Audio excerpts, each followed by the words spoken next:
What's up, traders? Matt from the Trade Brigade here doing a technical analysis on ticker symbol DWAC for Digital World Acquisition Company. On the left-hand side, we have the daily time frame, and on the right-hand side, the 30-minute intraday time frame. First things first, this will, of course, be an update. You can see some of our older levels in play here. I want to clear this drawing set, though, and really start from scratch so we can see the chart with some clarity here. Big level there. We had prior areas here, of course, double topping here. And what else did we have from in the past? I do think that there are some, or I don't think, I know that there are some important levels in there. So I'm just going to grab some more time here and make sure that we're hitting those. Looks like, yeah, okay, so if we come back into here, there we go. That's the one that we wanted right here. And then underneath it, right around in there, around 87. You can kind of see as well that that's pairing up with the double top that we just pointed out as well. So those are roughly the areas that we need from the daily perspective. From the 30-minute perspective, let's come in and look at today's session because it was fairly interesting, right? At first, the stock was definitely quote unquote pumping to the upside, but all of it and some was given up into the close. And it's always about how they close them, not how they open them, right? So if we look at this activity, you can clearly just take out the fibs. And again, it doesn't take a rocket scientist to see this, but if we do this, at first the consolidation was fairly healthy, right? Well above the 50%, even respecting the 61.8 on the deepest pullbacks in there,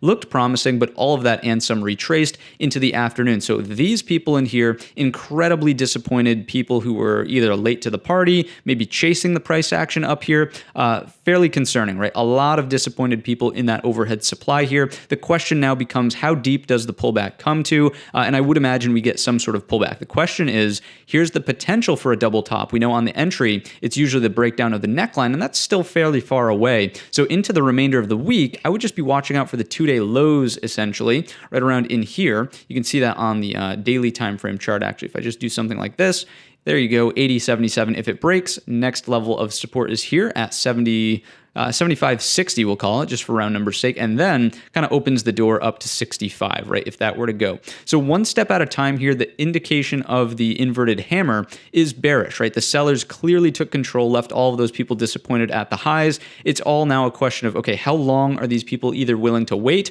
or how much pain do they have to suffer before they want to add to the sell side liquidity and close out those positions, forcing prices a little bit lower, right? So that's how I'm thinking about this one. Does the double top pan out? I don't know. I'm not entirely convinced, just noting that we have been in a little bit of a short-term daily uptrend with higher lows. We also get higher highs. Technically, today we did set a new higher high as well. If you want to keep it really simple, from a longer-term investment perspective, there's two trend lines to be watching. One, this one right here, fairly far away from that right now. And two, the secondary, which is much steeper, obviously, something that looks like this, capturing an anchor, touch number one, touch number two. Do we pull back and support at it and continue on our merry way, or does it break and then we attempt the neckline of the double top? That's what I'm thinking about here inside of DWAC. If it does want to turn around, this is going to be the area that needs to be recaptured at 91.50s. You can clearly see that if we retest it, we have nothing more than a break and retest, and there is where the potential is for more selling to come in, right? If we get inverted hammers, if we get indecision dojis around this area, basically things that make you question the strength of the buyers,